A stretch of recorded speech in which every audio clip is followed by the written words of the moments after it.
backcourt to Campbell. And he will hand off to Gavin Blasey, and he'll set it up. Top of the key now to Campbell. Being guarded by Adams. Man-to-man defense for the Liberators. Penetrating down in low is Blasey. Kicks it back up top to Campbell. Near wing now to Johnson. He puts up the long jumper. No good. Weak side rebound. Handled by Ingold. Brody down near corner to Casey. Casey through the lane. And now the Liberators work the perimeter. They get it down low to Adams. He kicks it back up to Neal. Round the horn, near side. Casey into the paint. Up off the glass. And he'll draw the foul. And he'll go to the line for 2 shots. Yeah, it seems like Belton starting out in a little bit of his own. Get the game started here. Foul's going to go against Caleb Campbell. That'll be his first personal team foul. Casey to the line for 2 shots. Good job of penetrating that zone, getting in the middle, drawing a foul there.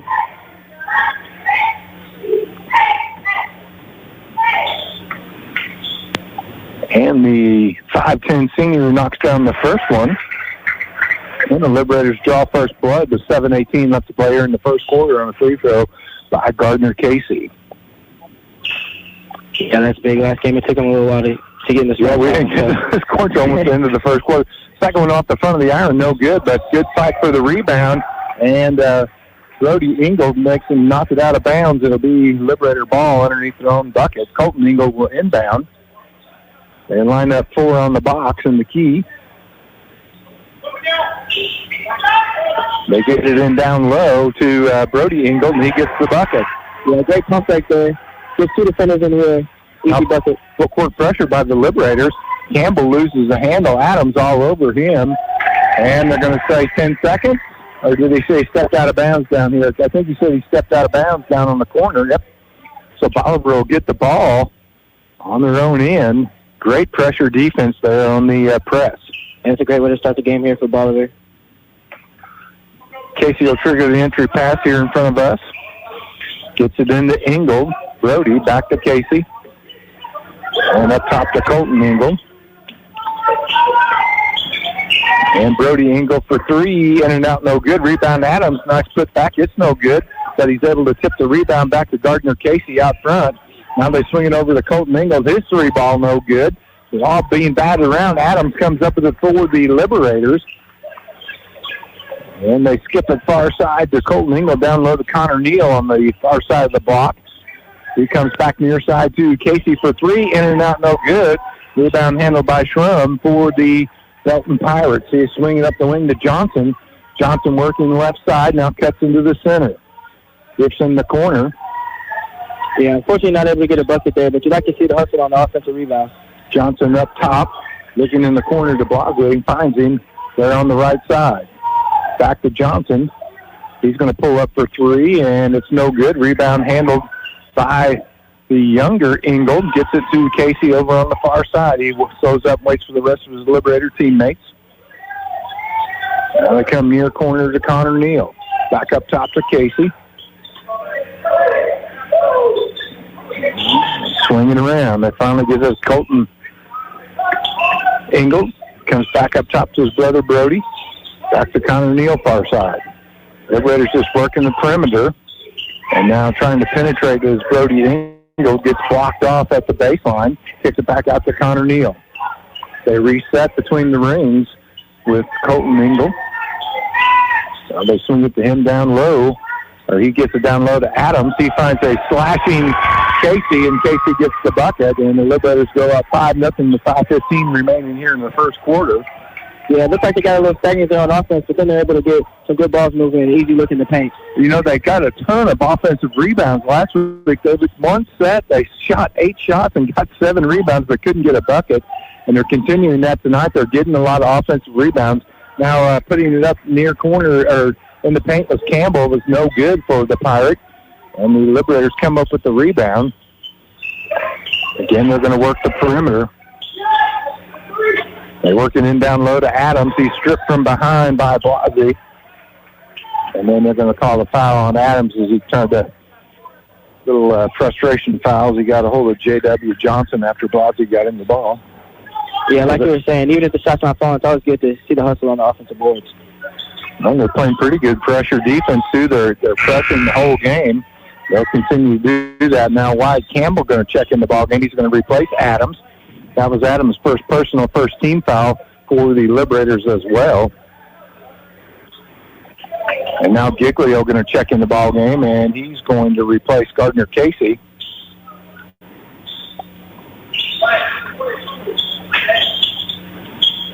And Shrum will inbound. Gets the ball into J.W. Johnson, and they get him trapped. He kicks it over now to Blasi. He crosses the timeline on the right side. It's a high post pick, swings around the far side in the corner to Shrum. 3 ball for him off the iron short, ball batted around. Shrum finally comes up with it. He's down in the paint, puts it up over the top, and he'll go to the line for 2. I believe that foul will go against Giglio. It'll either be him or Brody Ingold. It is Brody Ingold. That'll be his first personal, second-team foul on the Liberators. And to the line for 2 shots will be the 6'3" junior Cooper Shrum for the Belton Pirates. Yeah, unfortunately they weren't able to corral that long rebound there, but the rebound has been good so far, but this time it leads to a foul shot opportunity. So Shrum sinks the first one, and he gets his Belton team on the board with 4:15 remaining. That's about when the Liberators scored last time. Second one, no good, rebounded by Brody Campbell. Up the floor quickly come the Liberators. Brody Ingold swings it over to Giglio over on the far side. On the far elbow now to the younger Ingold in the corner to Connor Neal. Down low is posted up as Wyatt Campbell on a nice move. Good feed by Connor Neal and a good finish by Wyatt Campbell. 7-1 Liberators, 3:50 left to play in the first. Yeah, great pass there. Leads to an easy bucket down low. Wyatt did a good job of posting up his player and getting in position on a good feed. Yeah, he had him still nicely there. Now trying to penetrate is Caleb Campbell for Belton. And the ball went off a foot, and then we had a little scrum. Connor Neal diving in there. They're going to say Liberator ball. He'll inbound to Brody Ingold, and the senior will work it down. Gets it back to Connor Neal. Near corner to Colton Ingold. Skips it far side to his brother. They got Campbell posted up again, and so they skip it over. Down low to Connor Neal. His shot blocked. And throwing it out of the gym was Caleb Campbell. And a little pushing and shoving.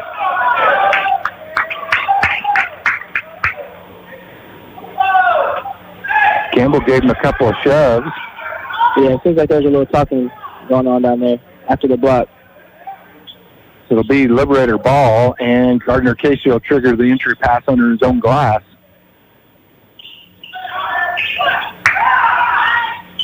They work it up top.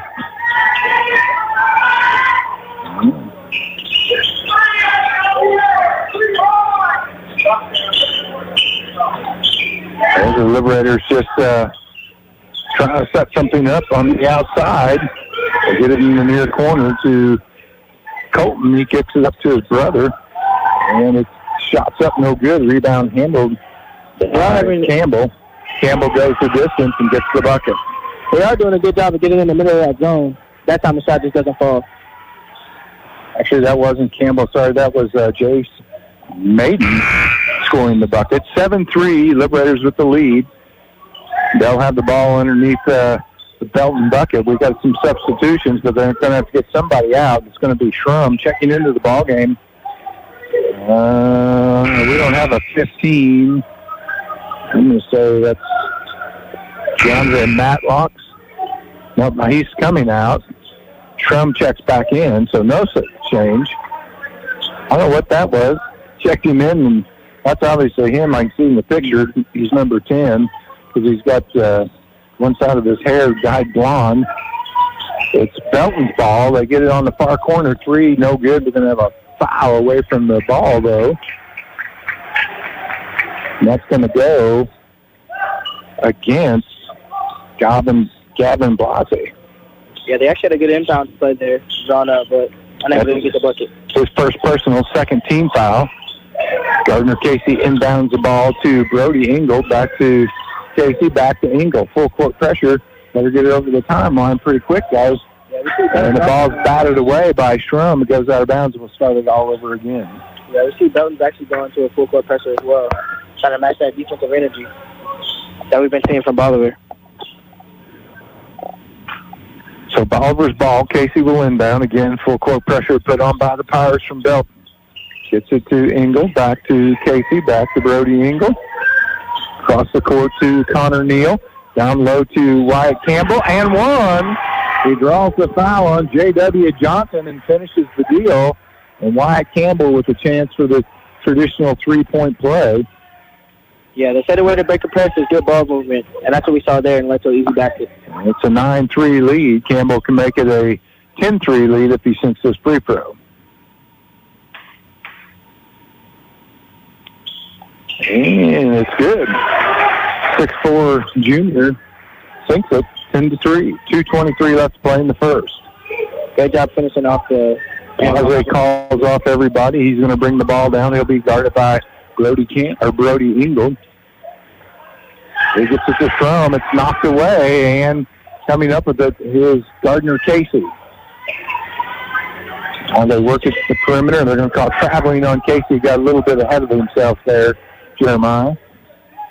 Yeah, it seems like he was trying to go where he was going before he had the ball and dribbled. He saw an opening in the lane and started to dribble down there, but he started to run before he dribbled. We've got a timeout by the Pirates, and it's a 30-second timeout, so we will keep it right here. 10-3 in favor of the Liberators. 2:04 left to play here in the first quarter. Don't forget, tomorrow night we'll have the girls from the Morrisville Girls Tournament, and hopefully they'll be playing Walnut Grove in the championship. They'll be playing tonight at 6:20, and they have, I believe, Morrisville tonight at 6:20.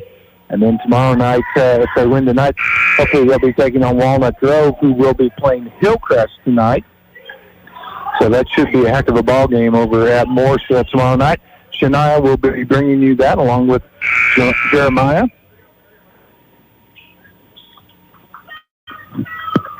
Yeah, good ball so far by the Bolivar Liberators. We'll see if they can keep that up throughout the quarter. They stick with the pressure and bound to Blase. Yeah, the pressure's been working really well for them so far. He tries to penetrate here on the right side. Now hands off. The ball stripped by Campbell, but Belton comes back up with it. They're swinging on the wing to Caleb Campbell.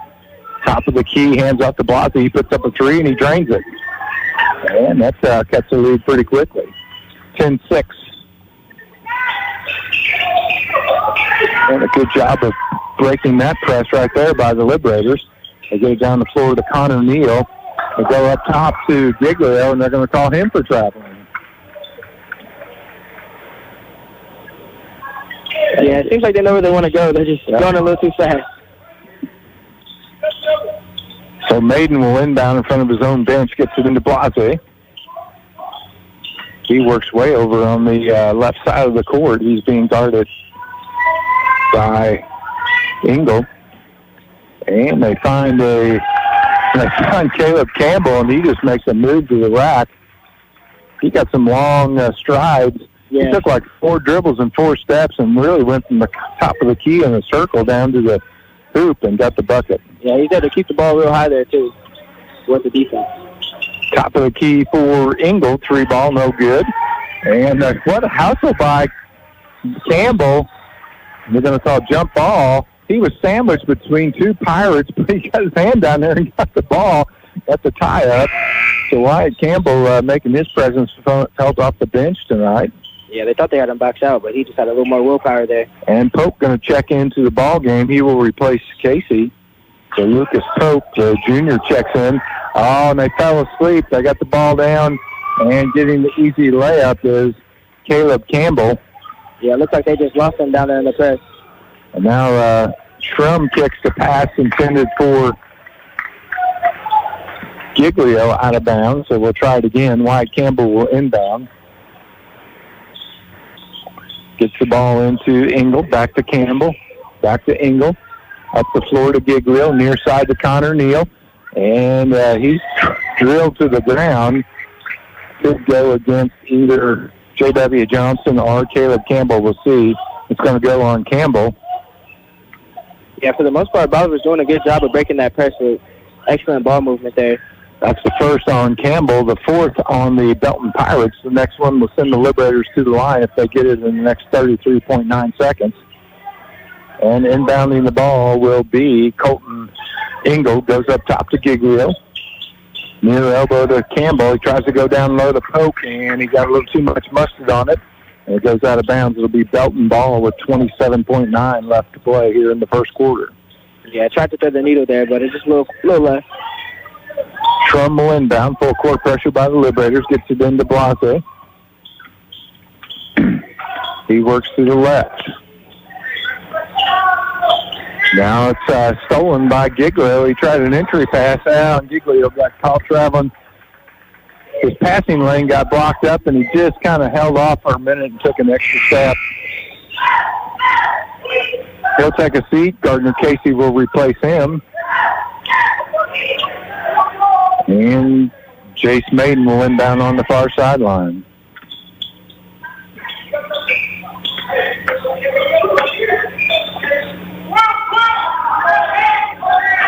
And Shrum up top being guarded by Campbell for the Liberators. And we got a foul away from the ball. They're going to call that on Campbell. And they're going to call that on Wyatt Campbell, a little hand check. And that'll be his first personal. 14 fouls on the Liberators. 7.1 seconds remaining here in the first quarter.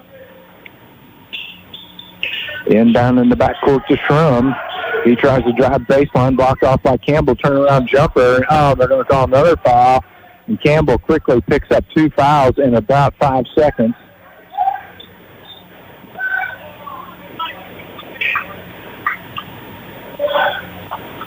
And that will send Shrum to the line as it is the 5th foul on the Liberators with 2 seconds remaining.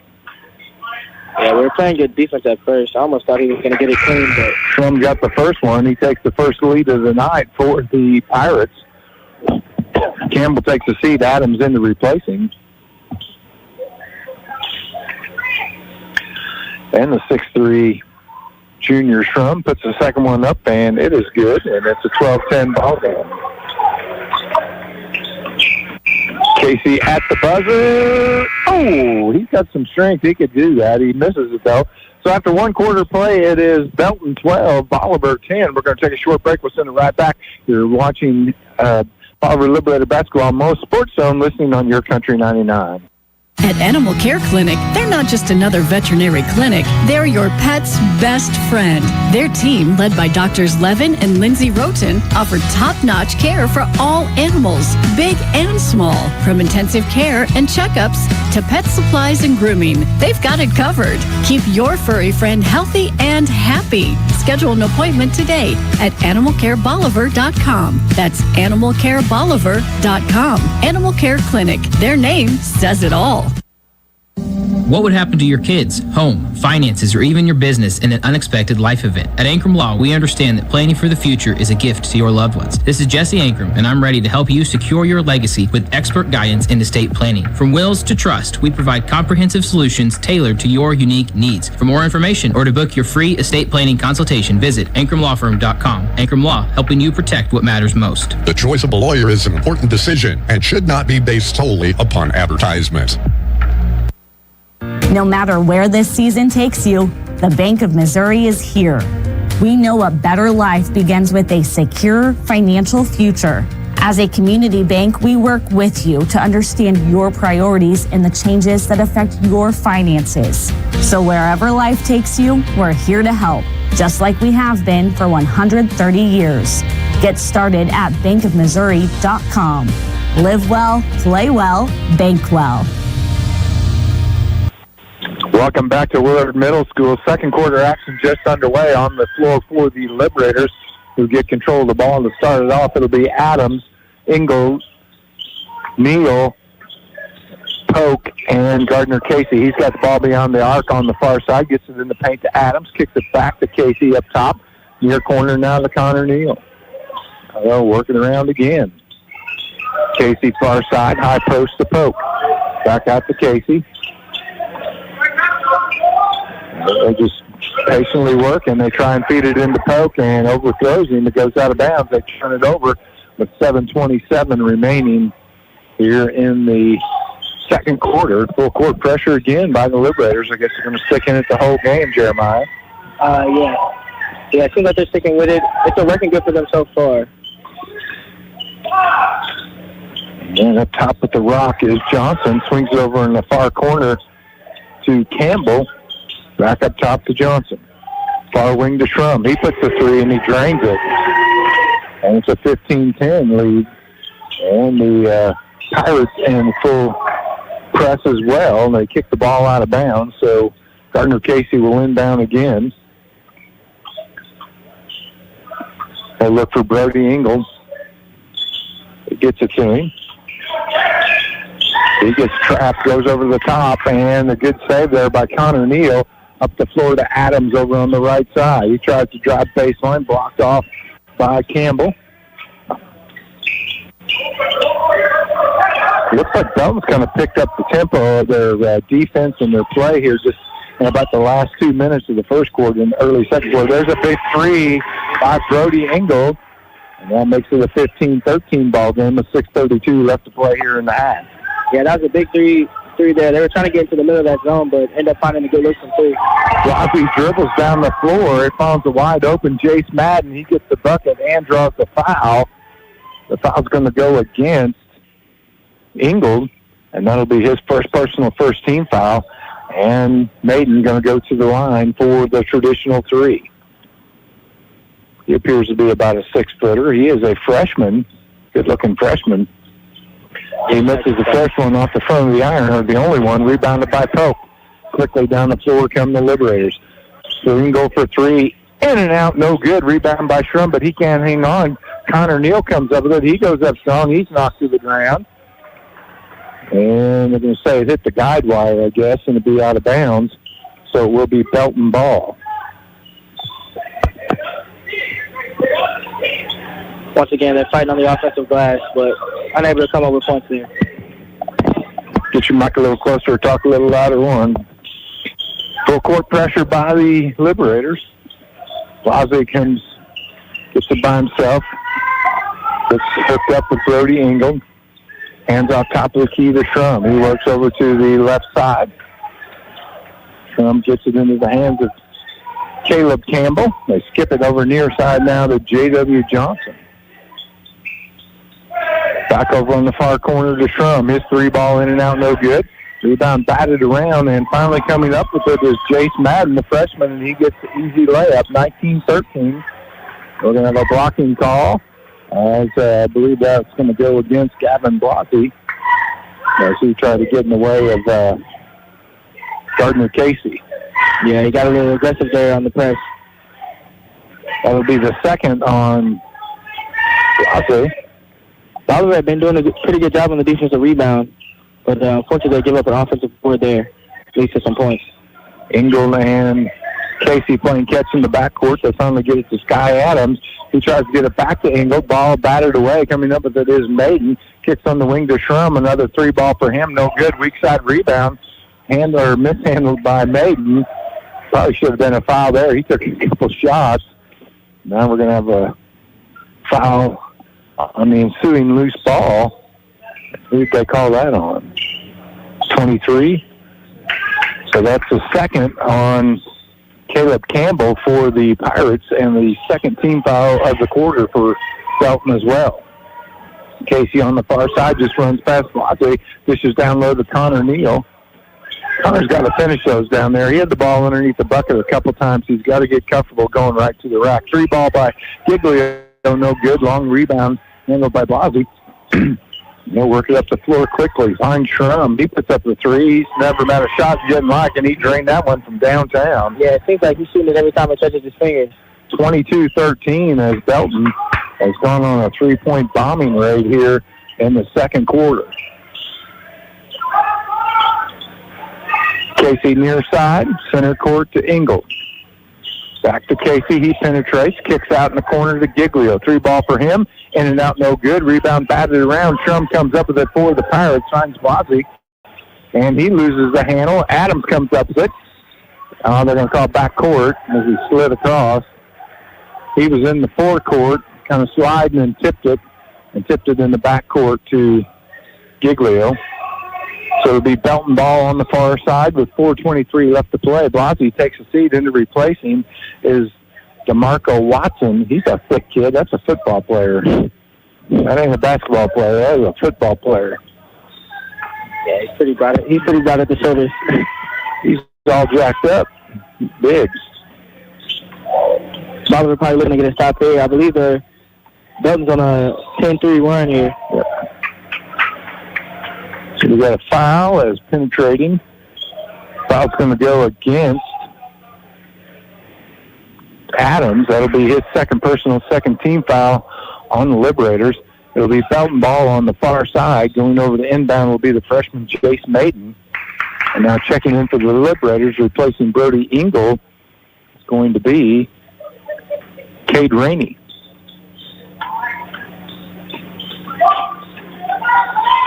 J.W. Johnson up front. Gets in the top of the key to Caleb Campbell. Back to Johnson. Kick it over to Watson. Watson trying to drive. He does, and he'll draw the foul. The foul's going to go, I believe, against Giglio, and Watson will go to the line for two. Pretty quick with the feet, too, for a big, thick kid. Yeah, he's moving pretty clean there. He's able to get into the paint, draw the foul. That's the first on Giglio. 3 on the Liberators in the quarter. 3:56 remaining in the half. Bolivar down 22-13. And DeMarco Watson can make it a 24-13 ball game if he makes these 2 free ones. He makes the first one.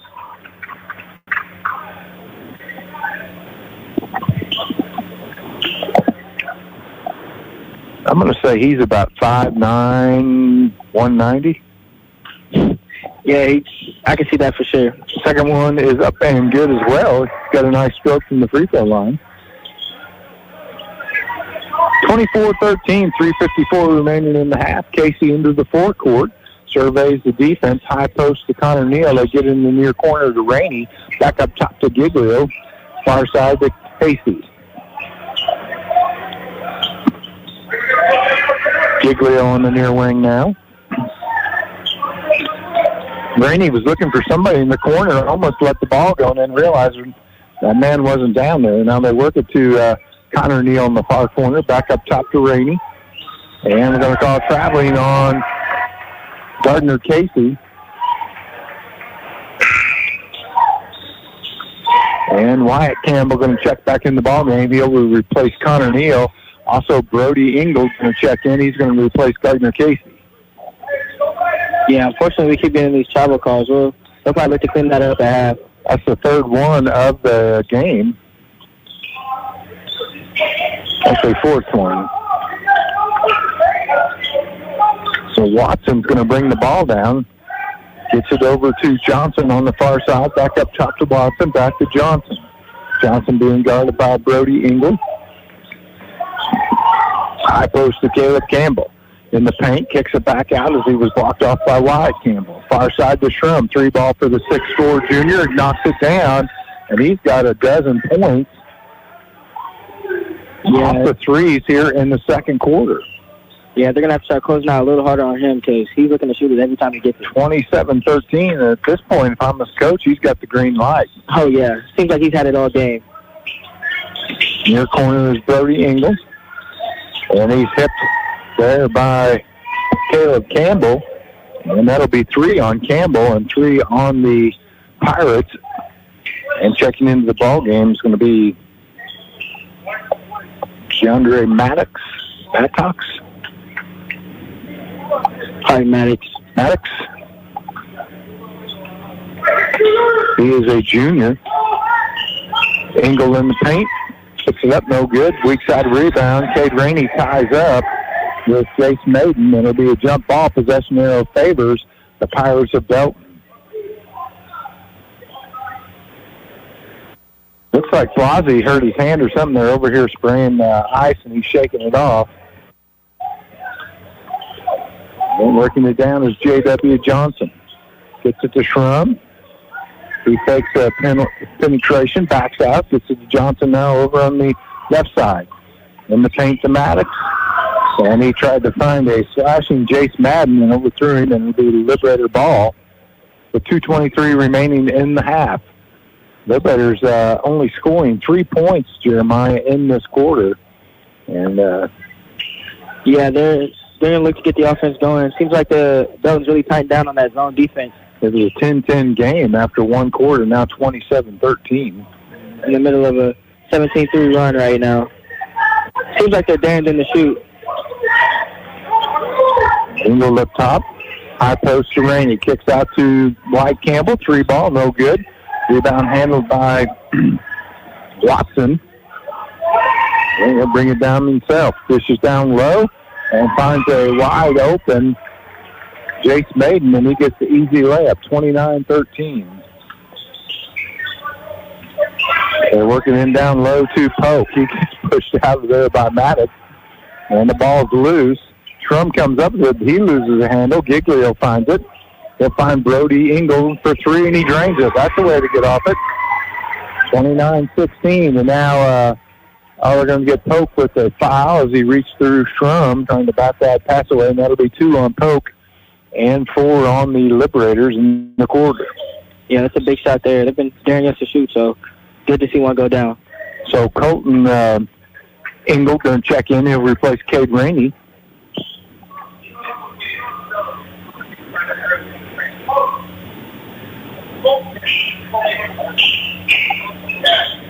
And now Polk going to take a seat.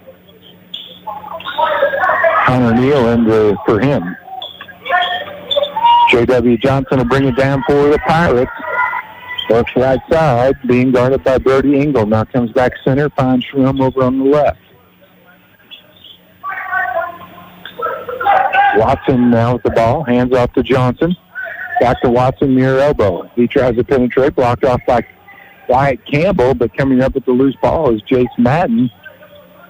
He hands off to J.W. They may play for one, and we're going to traveling as DeMarco Watson got a little bit ahead of himself. Yeah, nice to see one of those going the other way. Yeah, the Liberators have had too many of them. 29-16, 1 minute left here in the first half. Brody Engel sets up a play, gets a high post pick from Campbell, pulls up for three, boom. And they cut the lead to 10. They inbound to Shrum, back to Johnson. Johnson will work it down. Yeah, that's a good start. We'll see if Bolivar can go on a little run to end the quarter. Take the momentum into Johnson to pick up his dribble, swings it over to Shrum. Beyond the arc, back up top to Johnson. Near wings of Maddox. He cuts through the lane, and he gets it to fall. And that's a reverse. 21 second was pretty nice. They moved to the rack. 15 seconds. Another high post pick, but he fakes and goes the other way, puts up the three, no good. Rebound out of bounds off the hands of J.W. Johnson, so it'll be Liberator ball underneath their own bucket with 8.8 seconds remaining in the half. Yeah, score here would be big to carry some momentum going into halftime. We're in the old Willard High School gym. Lots of great basketball played in this gym over the years. Had some very good games with the Liberators and the Tigers back in the day. And losing the ball, but Engel comes up with it. Big shot there to end the half. Go. They say it's a two. They give him the shot at the buzzer. It's a three-pointer. So after one half of play, it's Belton 31, Bolivar 21. We're going to take a short break. We'll be right back. You're watching Bolivar Liberator basketball on MoSportsZone, listening on YourCountry 99. Mr. Google wants you to think you can fix your car on the internet. If you can just figure out what's wrong without talking to those greedy dealers, you'll save lots of money. At Bill Grant Ford, our appointment book fills every week with people who started on Google. And you might be surprised to know the labor rate in our shop is not the highest in town. What we can do for you is bring experience and training to a world filled with internet noise. We encourage you to better in Bolivar at Bill Grant Ford. They've gone before us, they've taught us to live life to its fullest and to treat every moment as a precious treasure. Now it's time to celebrate their life. Hi, I'm Kyle with Butler Funeral Home, and we are committed to you and your family ensuring that every detail and personal wish is met for your loved one's funeral service so that you have time to reflect and celebrate the life. And with one of the largest chapels in Missouri, you can celebrate with plenty of friends and family. Celebrate life with Butler Funeral Home, located in Bolivar and Humansville, or online at butlerfuneralhome.com. Celebrate life with Butler Funeral Home. All clothing is arriving at C&C Farm and Home in Bolivar and Lebanon. Have a great selection of outwear by Bernie Apparel and Carhartt. Wood pellets, by the bag, the ton, or pallets. Now's the time to improve your fencing. Barbed wire, T-posts, pipe gates, panel gates at C&C's everyday low prices. Have any questions for the Farm and Home? Well, the answer man at C&C Farm and Home in Bolivar and Lebanon has the answers for you. Hi, this is Donald with C&C Farm and Home Supply in Bolivar and Lebanon. If you have questions, we have the answers. CMH Orthopedic and Spine Center in Bolivar offers walk-in orthopedic care Monday through Friday, 9 a.m. to 4:30 p.m. Available to children and adults, the clinic provides non-emergent care for orthopedic injuries, such as fractures, dislocations, sport injuries, and shoulder, hip, and knee pain. No appointment is necessary. For more information, you can visit them on the web or call 417-777-2663. Line Bank is refreshing the way traditional banking is done and reimagining banking to be more technology forward while maintaining a customer-focused approach that is unmatched in the banking industry, making Line Bank your true hometown bank. With 4 branches in Bolivar, Galmi, and Pittsburgh, and free regional ATMs, Line Bank brings financial services right to your community. Count on them for checking, savings, retirement accounts, and mobile banking you can access 24/7. Line Bank, banking refreshed. Member FDIC. You'll find everything you need to turn the great outdoors into your own personal playground at Hobby Time. From ATVs, UTVs, and motorcycles to Falcon bass boats, Avalon pontoons, and firearms for every season. Hobby Time is the toy store for the outdoor enthusiast. Located just north of Bolivar off Highway 13. Get into the outdoor game with Hobby Time. Proud sponsors of Liberator Sports. Welcome back to Willard Middle School, where it's halftime, second round action of the Willard Boys Tournament. Bolivar down 31-21 to the Pirates of Belton. And Jeremiah Bolivar just, again, having some struggles. Had a decent first quarter, 10 points, just couldn't hardly score. They finally got on board a little bit at the end of the second quarter, but Belton came out and ran up 21 points in the second quarter and taken a 10-point advantage. Yeah, Bolivar started off real hot. They were able to get into the middle of that zone, but we saw in the second quarter Belton really tightened up that zone. They were daring them to shoot, and they weren't knocking them down at first, but hopefully that little spurt they went on at the end of the quarter really propels them into the next half. Yep, they'll get knocking down some more shots. Get back together at halftime, and hopefully, you said, come back out and shoot. Brody Ingles had a couple of them right there at the end of the half and pulled us within 10. We were down by as many as, I think, 17 at one point.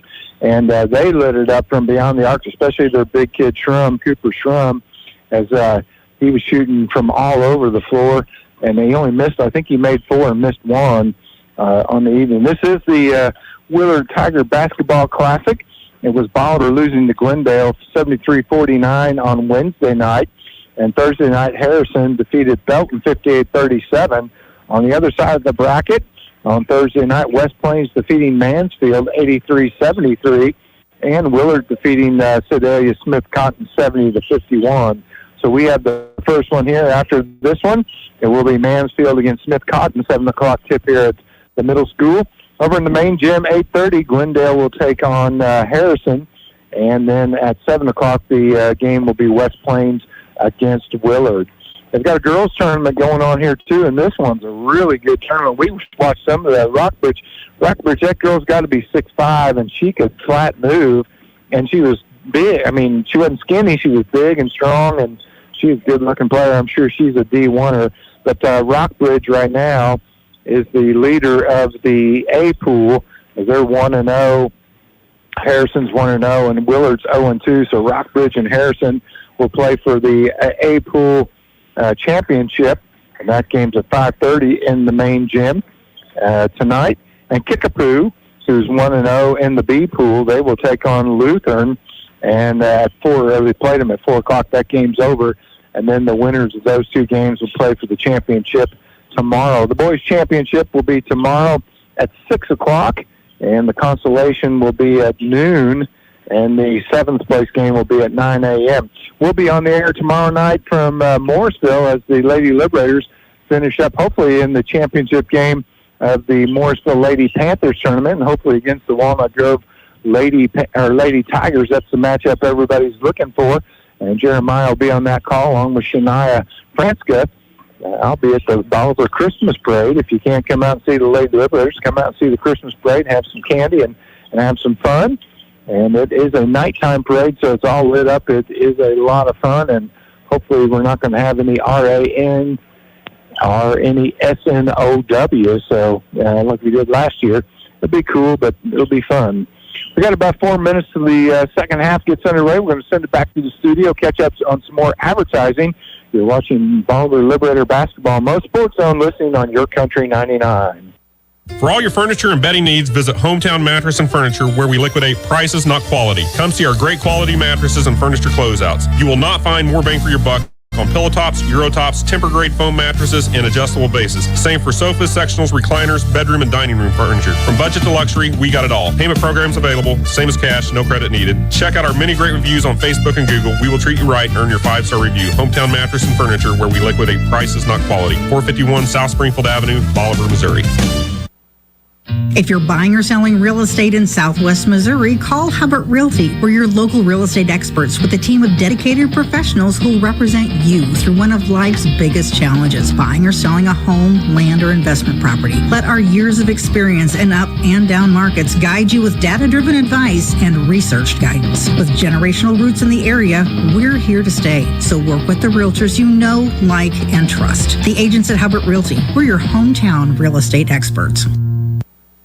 People choose Oakstar Bank for a number of reasons, from the high interest earning checking accounts all the way to a 30-year fixed rate farm loan. But really, it's our people that make the difference. Here at Oakstar, we believe that friendly service and a smile from hometown people that you know makes all the difference in the world. Come experience the difference a hometown bank like Oakstar can make. Oakstar Bank knows banking in Bolivar. Maybe it's time you get to know us. Member FDIC, an equal housing lender.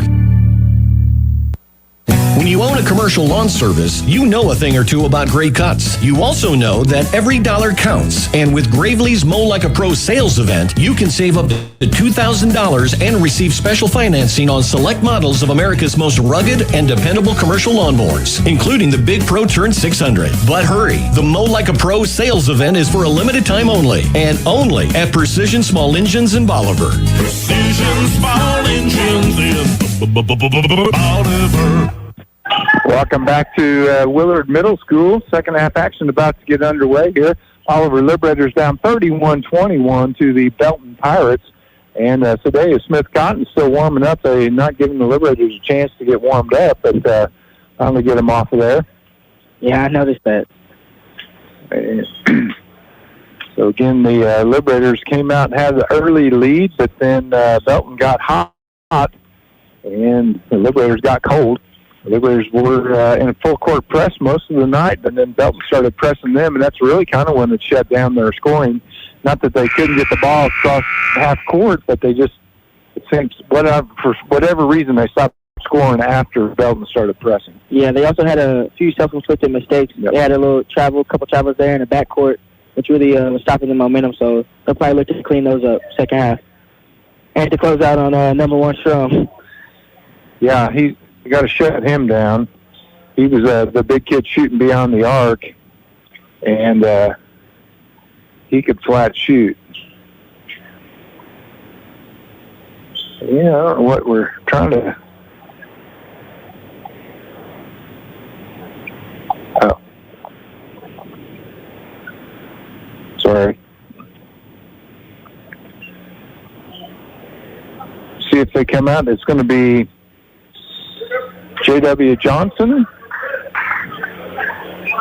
Caleb Campbell, Gavin Brazzi, Jake Maiden, and where they're from. For for the Liberators, it'll be both Ingalls, Adams, Connor Neal, and Gardner Casey. Same starting lineups for both teams to start the game as the second half. The Liberators will get the ball to start things off. Casey will inbound on the far sideline to Ingalls.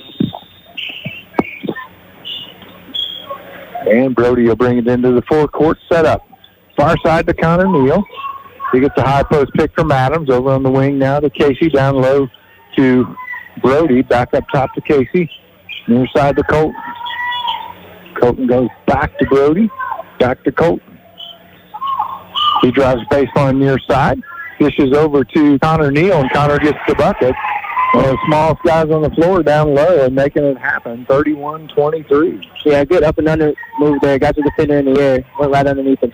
Lozzie up front. Tries to penetrate. Gets Ingalls to go the wrong way. Puts it up. No good. Rebounded by Ingalls. Quickly down the floor.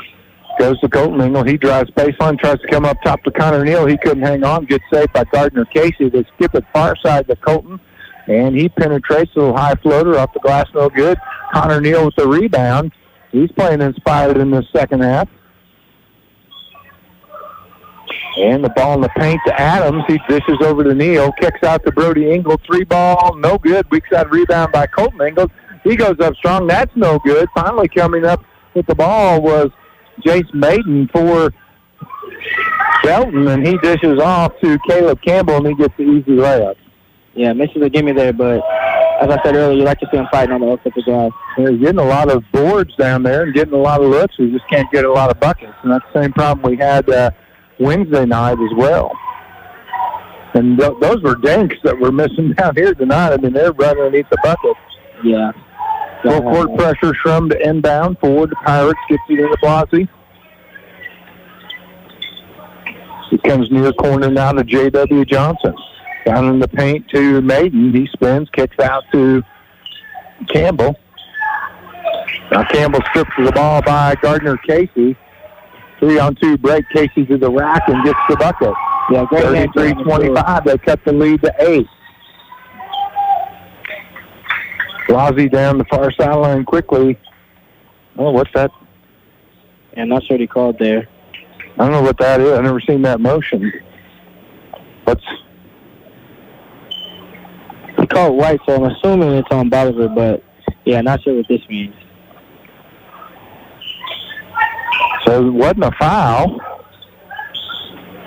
I don't know what that was all about. No foul called.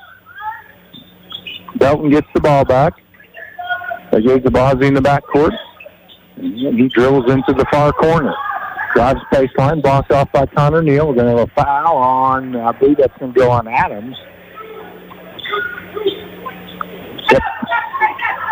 Yeah, they called that one pretty quick. Looked like they were going to do a good shot there on the baseline. And that's Adams' third personal. First team foul in the quarter.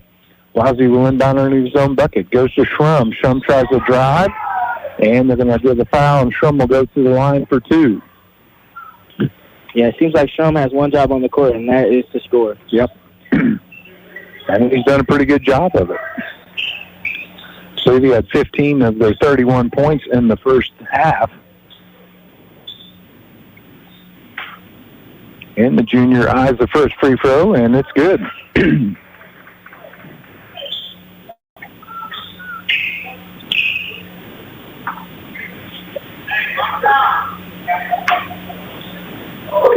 Second one is good as well. Just looking at the sneakers on the Belton Pirates, odd collection. Everybody's got a different color, and none of them are your typical sneakers. One kid's got on one red and one white sneaker. Gardner Casey penetrates, kicks out to Brody Ingalls. His 3-ball good. You got the shooters over there. They cut the lead to 7. 5:37 left to play here in the third quarter. Blasey with the ball being pressured by Brody Ingalls. Gets it into the forecourt. Picks up the jump. Didn't pick up the dribble. Looked like he was going to.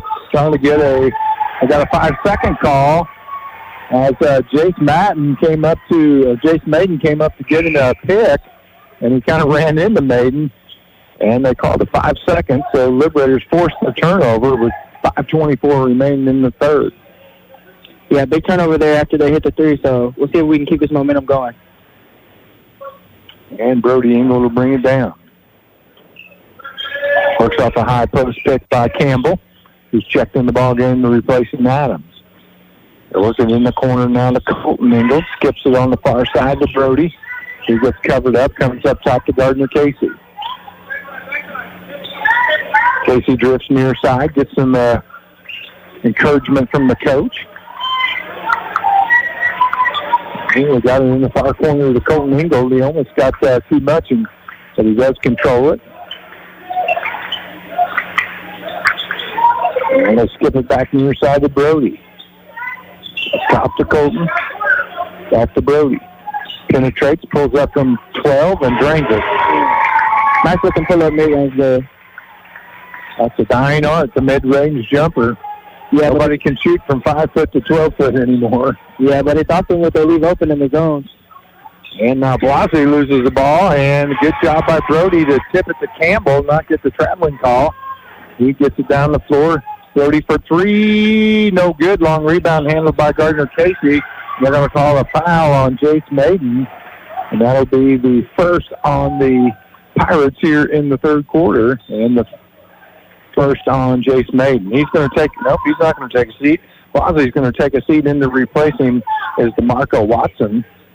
Yeah, Bolivar on a nice little run here. They've cut their lead down to 5. We'll see if they can keep this going. Brody will inbound. Brody Ingalls will inbound. Gets it to Gardner Casey in the near corner. Up top now to Colton Ingalls.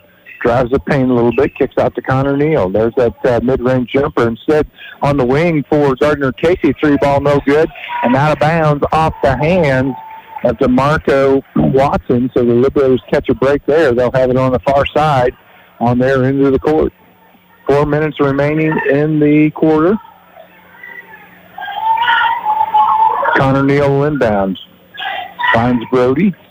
Now up top to Gardner Casey. Back to Brody. Back to Casey. He penetrates. Kicks out. 3-ball for Brody Ingalls. No good. Crashing the boards is his younger brother. He gets the rebound. Puts it up. It's no good. Body flying all over. Finally coming up with it is Caleb Campbell. And now they've got a collision mid-court as Brody Ingalls runs into Campbell. They're going to call a foul on Brody Ingalls. He hit the deck pretty hard. Yeah, they do a good job stopping the transition there. It looks like Belton had some numbers. That's the second on Brody Ingalls, the third on the Liberators in the quarter. They inbound in the backcourt to J.W. Johnson, who handles the ball with Blase being on the bench. Comes into the forecourt, picks up the dribble at the free throw line, near wing to Shrum. 3-ball for him. No good off the top of the backboard. That should be Bolivar ball. And now Gardner Casey picks the ball up, and he takes a shot from Marco Watson. Watson didn't see Casey running through, and he kind of reached back for the ball. When he did, he just popped Gardner Casey right in the face. Yeah, not a great foul there, but we'll take it. 3:26 remaining. They've cut the lead to 5. They're just kind of creeping back into this thing, Jeremiah. Yeah, they've been keeping back, getting some good stops. Doing a great job on the offensive glass. And get one here, you can pull within a bucket. Giglio's checked into the ball game. He replacing Colton Ingalls. Wyatt Campbell for 3, in and out, no good. Rebound handled by J.W. Johnson for the Pirates. Yeah, that one wanted to go in. They just couldn't find the ball. Now Campbell tips the pass intended for Shrum away. Campbell was the leading scorer in the first half for the Liberators. Bolivar also looking a lot more handy on defense this half. Gardner Casey takes a seat, and to replace him will be Colton Ingalls. And Maiden will inbound in the near corner, gets it into Blase, who's checked back into the ball game. Yeah, it seemed like he was icing his hand earlier. Yeah, there's something wrong with his hand. They were spraying it with that icy stuff before, and he was shaking it, and then he had some ice on it, actually. Blase hands off to the freshman, Maiden. He puts a shot up, no good. Rebounded by Caleb Campbell. Kicks it out to J.W. Johnson. He drains the tray, and the Liberators back down by 8 just like that. 2:30 left to play here in the third quarter.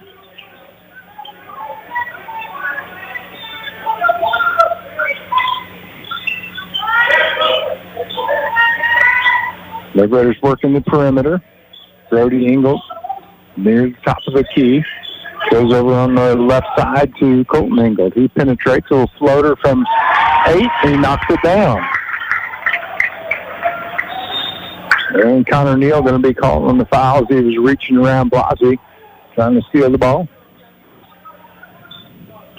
Yeah, good score there after giving up the open look from 3. That'll be the first on Connor Neal, 4th on the Liberators. Next one will send the Pirates to the stripe. Schrum will work it down. I don't know if he's the guy you want working it down. Finally gets it to Blasi in the forecourt, back to Schrum. He traveled. There we go. He took off. We saw the Liberators do that 4 times in the first half. Yeah, maybe it's the side of the court. Yep. You kind of expect that early in the game. You're trying to get, especially if we talked about their game the other night, everybody on this team, with the exception, I think, of Wyatt Campbell, was in the district championship game, so they haven't had as many practices as a lot of the other teams, and they haven't got used to being in basketball shape. Yeah, that makes sense. So basketball shape is a lot different than football shape and these other sports. And now we're going to have a foul on Schrum, who knocked Colton Engel to the ground once, and Colton got back up, and he got back up and got it again. That's the second on Schrum, 3 on the Pirates.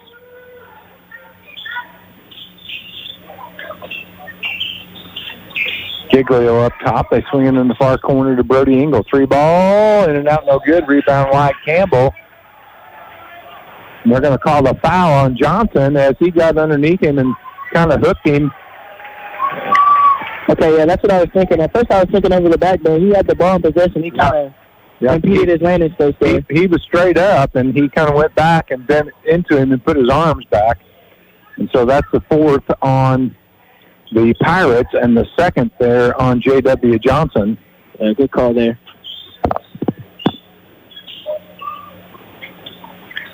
And they inbound over the top to Engel. 3 ball. Boom. 38-35. They cut the lead within 3. Yeah, it seems like they ran a little elevator door play there after out of the baseline, out of bounds. You see that a lot on teams like the Warriors. Elevator play? Yeah, that's when the defender's coming and two guys close in the screen and leaves a 3-pointer wide open. Blase over on the far side, trying to penetrate the key. Kicks it out near wing to Johnson. 3 ball for him, and he drains it. And timeout by the Pirates head coach, Dylan Tinholder, with 58.3 seconds remaining. We'll keep it right here. 41-35. Liberators trying to claw back into this one, Jeremiah. But Belton not going to go away easy. They're matching each other 3-pointer for 3-pointer, and they get the lead back to 6. Yeah, unfortunately, I mean, it seems like Sean had cooled down a little bit, but now Johnson's taking over, hit a couple threes back-to-back there. They finally got Schrum quiet down, then Johnson picks it up for the Liberators. It's pretty much been Brody Engel, the lone 3-point shooter and scorer here in the second half. Yeah, it seems like Colton hit that last one at the end there, so hopefully that gets him going as well. Actually, seems like they're going to take him out. Brody's the one that hit him, number 3. Number 1's Colton. That's the little one's the older one, and the bigger one's the younger one. Oh, okay. Brody's the shooter. He'll bring it down with 56 seconds.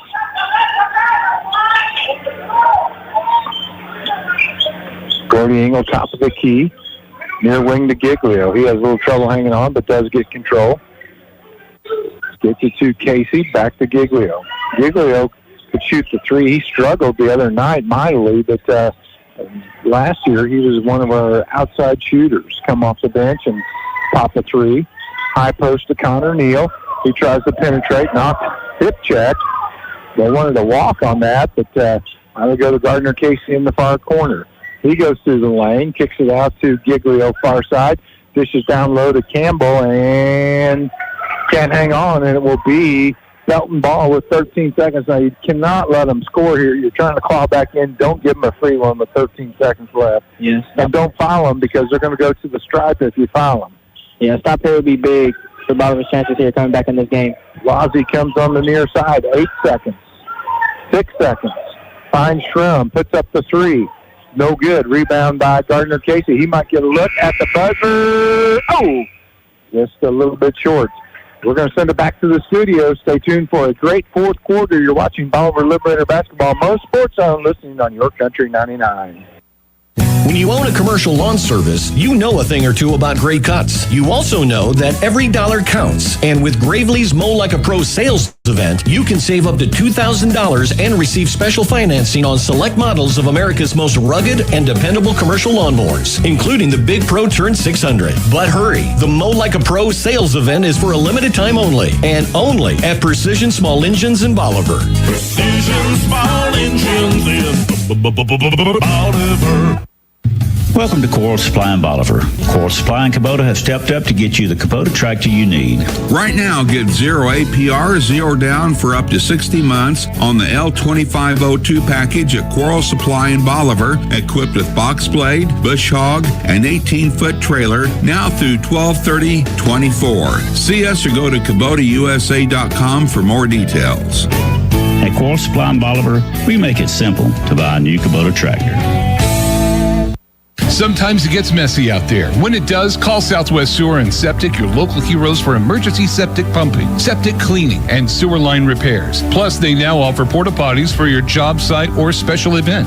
For more information, visit southwestsewerandseptic.com or call 417-326-4330. That's 417-326-4330. Southwest Sewer and Septic. They make the dirty work easy. Proud sponsors of Liberator Sports. Welcome back to Willard Middle School. Fourth quarter action underway. They get the ball down low to their big man, Jace Maiden, the freshman. He misses. Rebounded by the Liberators. Up the floor they go to Wyatt Campbell. Ball on the ground, though. And now Gardner Casey gets the steal. He's in the paint. Now he'll set up for the rest of his Liberator teammates. Far corner to Brody Ingalls, down to Campbell. Campbell misses the first one, gets his own rebound, misses the second one. And now it's... we're going to have a foul over there. Nope, yep, it's going to go against JW. They call that on 4. I guess that's on Blase. And that's his third personal first team foul on them. They're there to go over the top, but nobody was there to catch it except for Maiden, who picked it up and went to for the easy layup. And I don't think that's how that elevator is supposed to work. Yeah, it definitely didn't draw it up like that. Seemed like it was there, he just didn't see the ball. Colton Engel dishes down low to Wyatt Campbell, and he gets the easy layup, 43-37. The Liberators hanging around. Need to give a couple breaks here, Jeremiah, and get in the lead. Yeah, that was a good dish there. Found the big man for the easy score. Let's see if they can get a stop. Caleb Campbell up top, and he's going to be fouled by Brody Ingalls. And I believe that's going to be 4 on Brody, at least 3. I don't know, they call that on Wyatt Campbell. And that'll be the third on Wyatt Campbell. First on the Liberators. And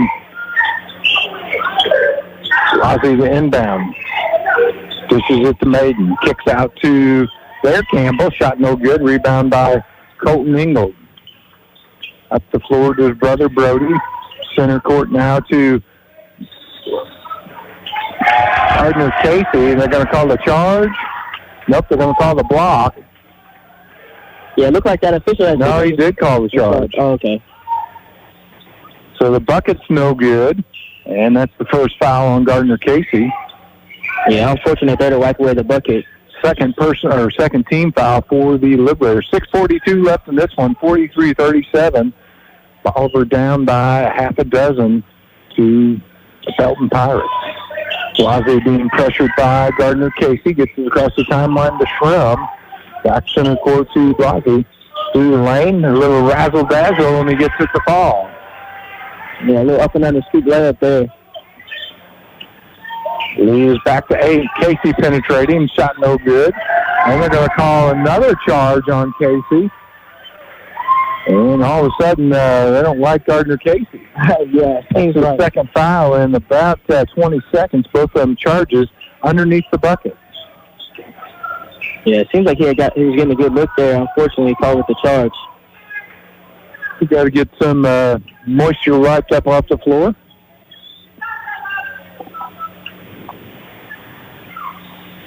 And we get it cleaned up.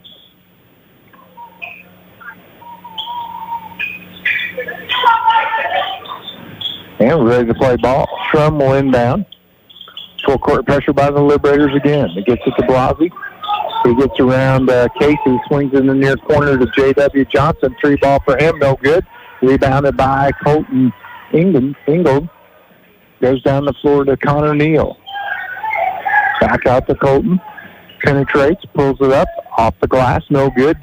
Fights for his own rebound, but J.W. Johnson comes up with it. As Colton Ingold was fighting with Caleb Campbell, Johnson was over there and gets the pick as they were both fighting for it. Now they're going to spread the floor out. Blasey's going to penetrate, kicks out to Johnson. Back up top to Shrum. He drives, and they're going to call a charge there. They do. And Gardner Casey was going to come unglued. They called a block on that. Yeah. Gave him a little taste of their own medicine there. He had enough. It's the same official calling all the charges. That foul goes against Shrum. That's his third personal.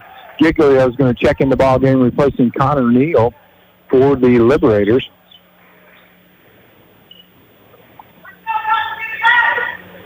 Yeah, that was a good defensive possession there by Bolivar. They had both their shooters on one side, but we were able to close out, forcing the drive.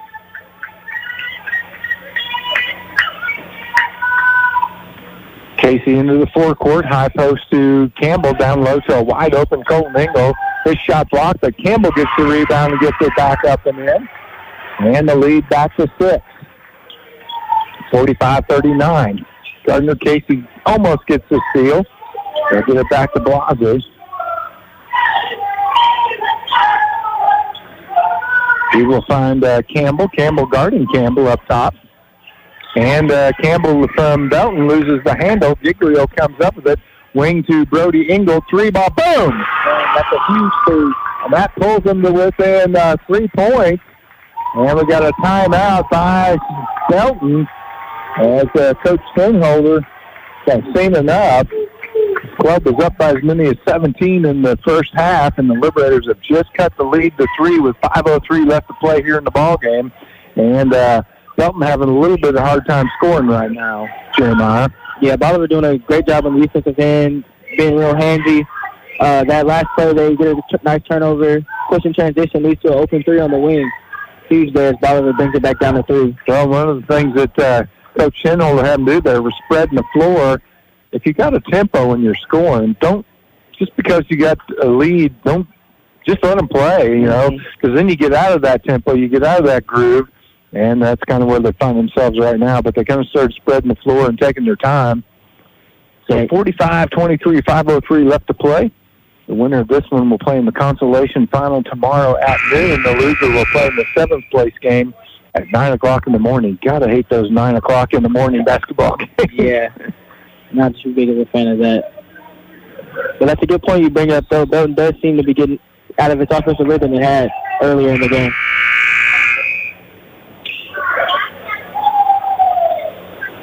So after the break, no changes for either club, personnel-wise. It'll be Ingold, Casey, Campbell, and Giglio for the Liberators. Campbell, Johnson, Shrum, Blasey, who takes a long pass, and he's stripped of the ball, but they're going to call a foul. And I thought he got pretty close to getting all ball there. Yeah, same. Fouls on Brody Ingold.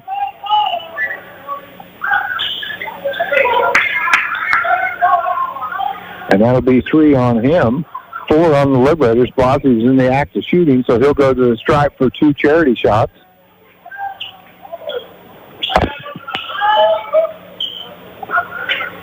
And the first one is good. Hasn't been a whole lot of free throw shooting, really, Jeremiah. Yeah, not really. They've been playing a pretty clean game. Most of the fouls are reach-ins, charges, things like that. And the second one by Blasey up and good as well. 47-42, they built the lead back to 5. And Brody Ingold will bring it down himself. Kicks it to his brother in the near corner to Giglio. He tries to force it into Campbell. It's batted around, but Campbell comes up with it. Kicks it back out to Giglio. He penetrates, finds Campbell down low, and one. Yeah, great big play off the dribble penetration. Leads to an and one opportunity. J.W. Johnson going to get called with the hip check. Well, who they called that on? They called that on the other Campbell, 23? Yeah, they did. They called that on Belton's Campbell, Caleb Campbell. the sophomore, and that's his fourth personal. And our Campbell has the chance for the traditional three. Misses, rebounded by Schrum for Belton. They'll find Bosby, and he'll work it down. 4:41 remaining. 47-44 in favor of Belton. Campbell up top, being guarded by Campbell. There, Campbell penetrates and gets the bucket.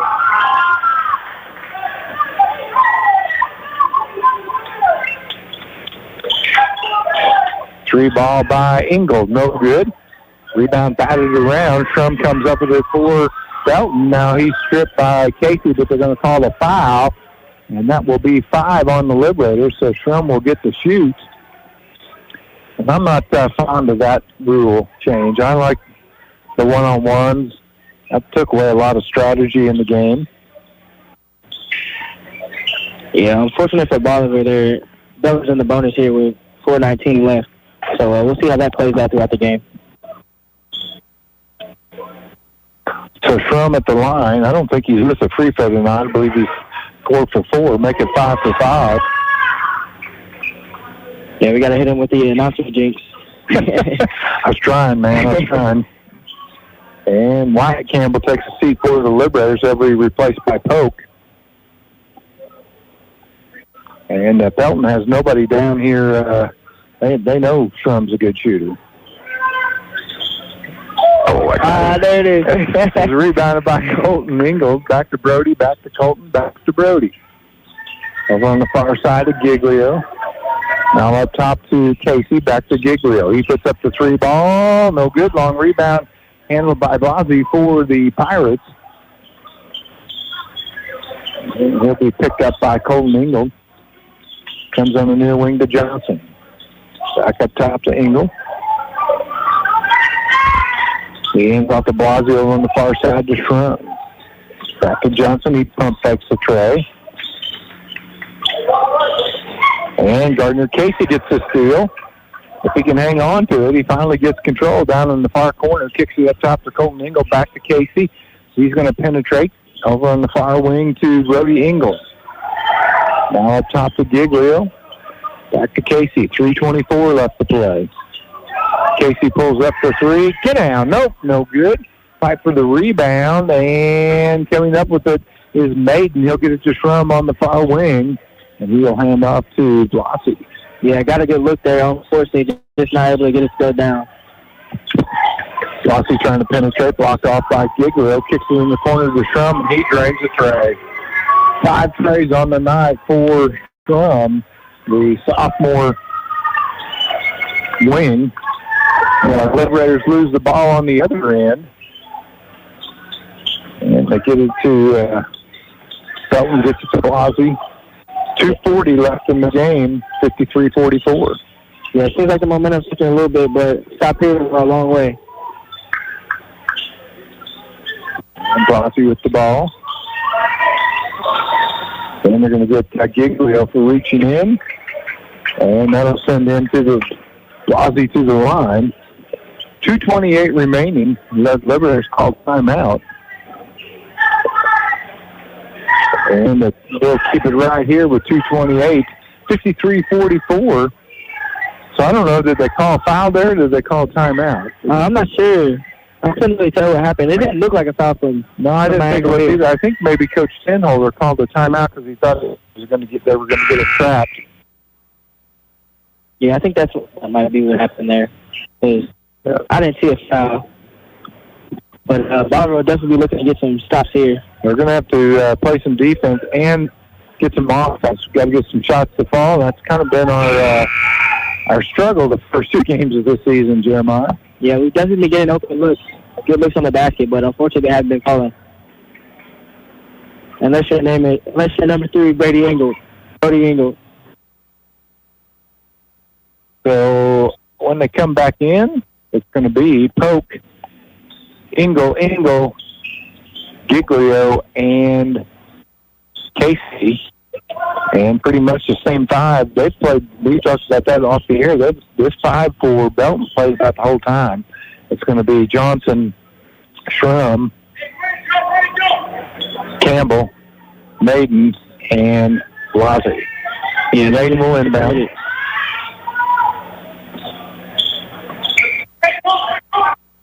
And down to Blasi in the backcourt. He just falls down. They get Giglio wide open for an easy layup. That's one way to get it started, Jeremiah. It's the turnover, easy points. Not too much time off the clock either. Now it's stealed by Casey, but he stepped out of bounds. That was close to being another steal. And Gardner Casey showing his quickness. Yeah, back-to-back steals, that would have been huge, but you love the intensity that Bolivar's come out with a timeout with. So Maiden's going to inbound. Full court press by the Liberators. And losing the ball, that's a Bolivar ball, yeah. Okay, that's so what they get the ball underneath their own bucket. He was going to throw it and inbound it, tried to stop it, fell out of his hand. So Bolivar will inbound underneath their own bucket. Let's see who throws it in. Yeah, Bolivar catches a break there. Looks like Engel's going to throw it in, Brody. And now timeout by Bolivar as Coach Royce saw something he didn't like. There's Brian calling a timeout. And with 2 minutes left, we'll keep it here. We don't want you to miss any of this. Don't forget, tomorrow night at 7 o'clock, it'll be the girls against Walnut Grove. Hopefully, we'll have to see. They played 6:20 tonight. If they win, they'll play at 7 o'clock. If they lose, they'll have the early game. We'll have that one for you as well. But hopefully, it'll be 7 o'clock, Walnut Grove girls against the Bolivar girls in the championship of the Morrisville tournament. Next week on, I believe it is Tuesday night, it will be the boys hosting Fair Grove. And then on Wednesday night, the girls will be hosting Morrisville, I believe. And we'll have that game for you. Shania and Jeremiah and Clay will bring those to you. All right, Brody Engel inbound. They go 4 across the lane. They kick it up top of the key to Colton Engel. Back to his brother. 3-ball, boom! And it's a 4-point contest. Huge through there at the inbound. Giglio strips the ball away, and coming up with it is, I believe that's Polk, and they're going to call a jump ball. Possession arrow favors the Liberators, so they're going to get the ball. 3 consecutive turnovers here. Forced errors. And Coach wants another timeout. Yeah, that's huge. I believe Bolivar's on a 5-0 run right now. 53-49. If they can get another 3 here, they pull within 1. And, you know, the other thing, we talked about the rhythm. They haven't, Belton hadn't shot in 2.5 minutes. They haven't had the ball across half court, so when they get the ball, they may be a little rusty offensively. But right now, big time of the game, as the Liberators need to get a bucket here. A big 3 would really propel them, but we at least got to get 2. Yeah, we're hoping Belton's a little rusty over there. Haven't seen the bucket in a minute. So. They've got the ball across half court on 4 possession. They've had a couple steals. They dropped the entry pass, just all sorts of strange things, and we got a jump ball on them before they got it across half court. Yeah, that led to the big 3. I mean, hopefully Bolivar can just get another turnover here. That would be huge.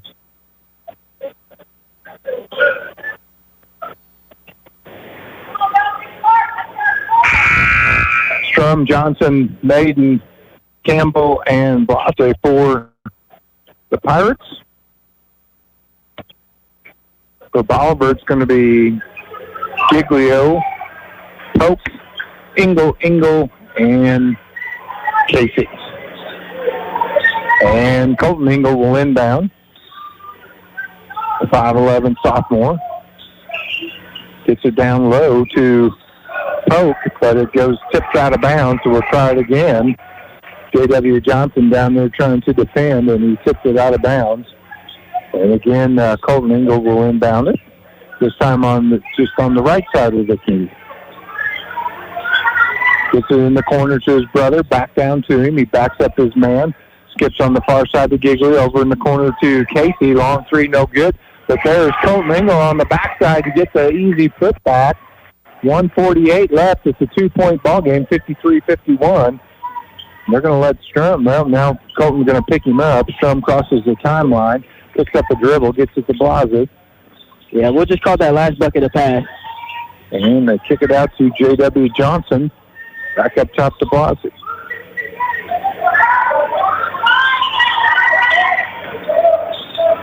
I don't think he wants to shoot. Trying to penetrate, and Maiden with a three-pointer. Coach Chenholder was beside himself, but the freshman drains it. Oh, that's a good shot, good shot. Oh, no, good shot.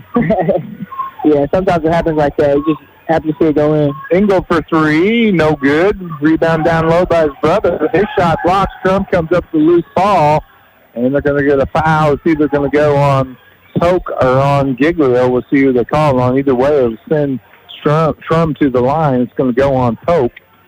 Strum will go to the line for two shots with 1 minute remaining. His club up by 5, 56-51. Yeah, we see him go to the pump fake a lot after the offensive boards, but unfortunately that time he goes up right away and gets the shot block. And Strum will be the only Pirate on this side of the court. And we finally got him to miss one on the last attempt. He is a good free throw shooter. He has got a nice stroke. He's a good shooter, period. Yeah, he is. And Wyatt Campbell going to check in the ball game, replacing Polk.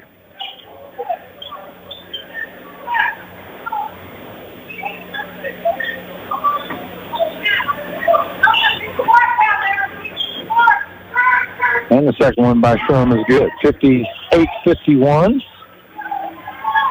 Just under a minute to play. Everybody's going to have to score and score quickly.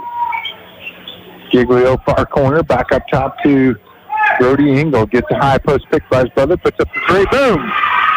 Big shot off the screen there. Right, gets the timeout. Coach Bryant gets the timeout with 45 seconds remaining. Yeah, just like Coach Jordan up there.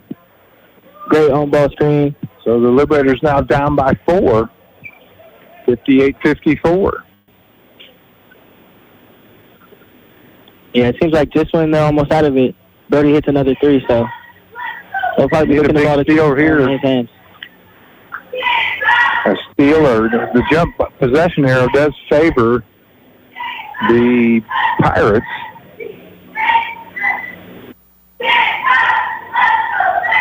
Yep, we'll see what Coach Joyce Bryan comes up with. Of course, our condolences to Coach Hoyt and his family. They lost one of their children last last Wednesday. Oh, wow, yeah, that's very unfortunate for you. Prayers out for him. First buzzer, we'll see what to come up with. I see Coach Medley down there. Statistician. He's arguing with the official about something. Not really arguing. Sutton doesn't ever argue. Having some strong talk there. Yeah. Maybe making a few suggestions.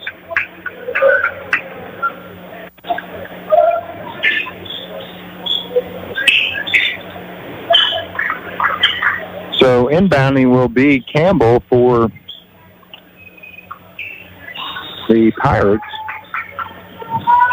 Runs the baseline, gets it to Shrum. That's who they want to get fouled. They'll get it back to Blase. Almost picked off by Casey. Shrum, he got away with the travel right there. And skips it over to Blase on the far side, back to Shrum. Now they can keeping the ball. Now Brody Engel gets the foul on Blase. Yeah, it seemed like Shrum got away with a little double dribble or travel there, but unfortunately not seen. That's 4 on Brody Engel, and Blase to the line. Appears to be about 5'6", 5'7". What do you think? I probably call that 5'7". And the first one is good, 59-54. He's a senior.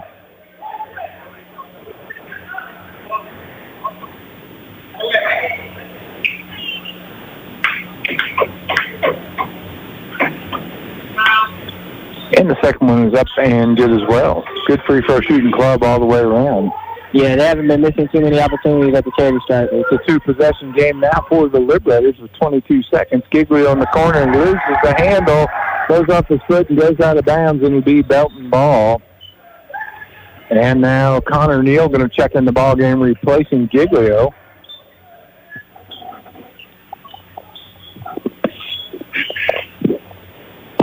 They inbound the ball to Shrum. 19 seconds. Across the timeline to Campbell. He's quickly fouled by Gardner Casey. And Campbell will go to the line for 2 shots with 15.4 seconds remaining. Yeah, found a different guy this time. Let's see how he does at the line. Campbell, a sophomore. And he's a good free throw shooter. He knocks down the first one. Nice stroke. Yeah, they're definitely working on their free throws in practice.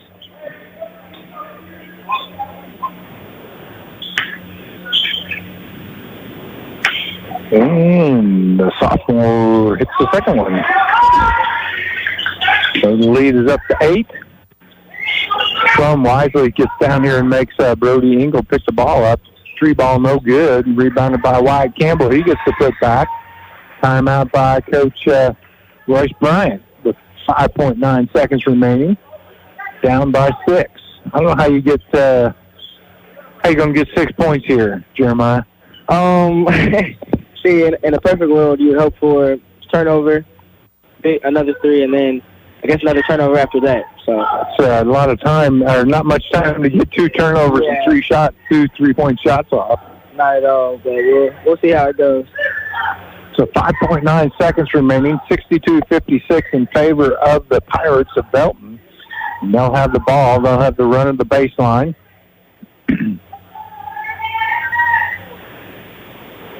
I guess base case scenario, he's not able to get the ball in. Maybe 5-second call would work.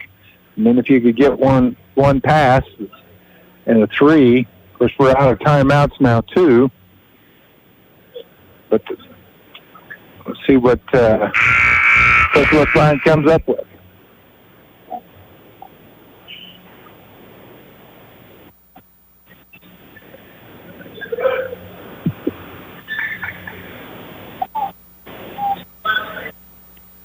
Same 5, and basically, besides just a little bit of time in the second quarter, Coach Tenholder's run the same 5 kids out there, Jeremiah.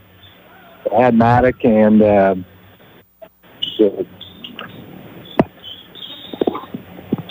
Watson in for just a little bit. They inbound to Shrum, and he's quickly fouled with 4.8 seconds. And they'll come down here and shoot 2 free throws. Yeah, back to your point, they really haven't done much rotating. At this point, the timeouts are the only breather they're getting. And the Liberators have rotated about 9 in and out as Campbell's come in off the bench and Pope come in off the bench. Rainey was in off the bench. Shrum hits the first one, 63-56.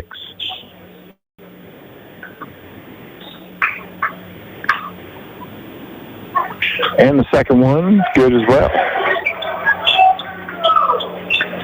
They roll the ball to Brody Engel up the floor to Casey. He puts up a 3, and it's no good, and that's going to do it. The Liberators fall tonight 64-56 to the Pirates of Belton in the second round action of the Willard Tiger Basketball Classic.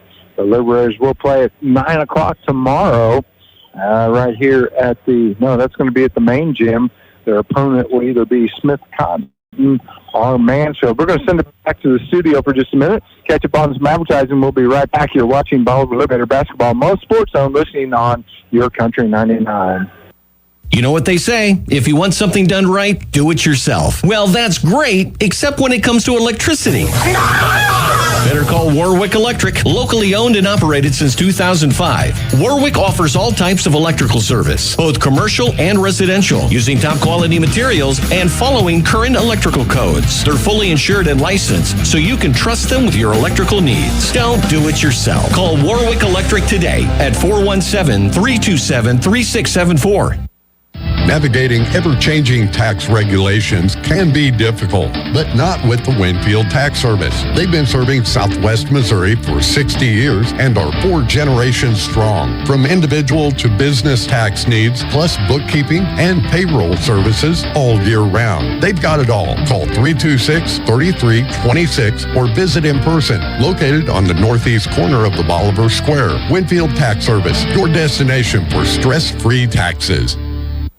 Midmo Bank loves Ozark families. You see it when you walk into any of their 13 Southwest Missouri locations. I mean, have you seen their community-focused Facebook pages with unique products like their Treehouse Club savings accounts for kids or the parent-approved debit card checking accounts for preteens? Mid-Missouri Bank provides real-life financial literacy opportunities to the young people in your life. Stop in today and see how Midmo can help. Or open an account online in minutes at openaccounts.midmobank.com. Mid-Missouri Bank, member FDIC.